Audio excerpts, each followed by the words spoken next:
আজকে বাংলা পক্ষ নেতৃত্বে বাঙালি এসএসসি জিডি ক্যান্ডিডেটরা অর্থাৎ যারা কেন্দ্রীয় আধা সেনায় বিএসএফ সিআরপিএফ সিআইএসএফে ভর্তি হওয়ার পরীক্ষা দিচ্ছে, তারা তাদের পশ্চিমবঙ্গ কোটার যে চাকরিগুলো সেগুলো ইউপি বিহারের বহিরাগত ক্রিমিনালদের ফেক ডোমিসাইল দিয়ে ঢুকে পড়া থেকে বাঁচাতে আমরা মিছিল করে ডেপুটেশন দিতে যাচ্ছি বারাসাতে উত্তর 24 পরগনার ডিএমের অফিসে।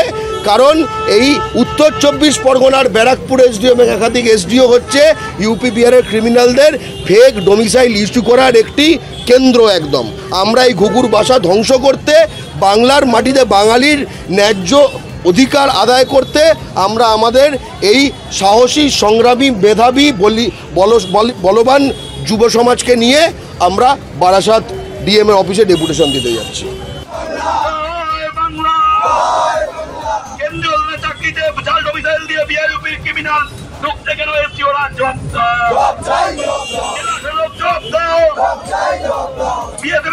দুর্নীতি কেন অমিত শাহ জবাব দাও,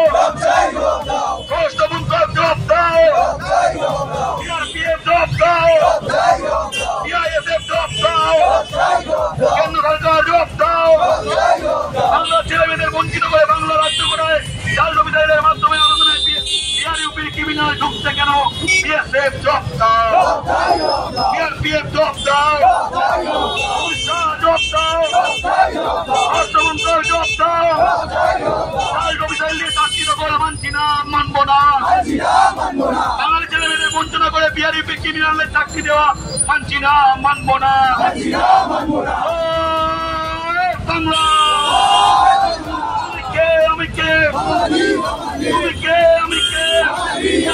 এই মাটির মালিক কে, ভারতের মালিক কে, এই রাস্তার মালিক কে, যশোর রোডের মালিক কে, এই জেলার মালিক কে, বাজারগুলোর মালিক কে, বড় লাইনের মালিক কে।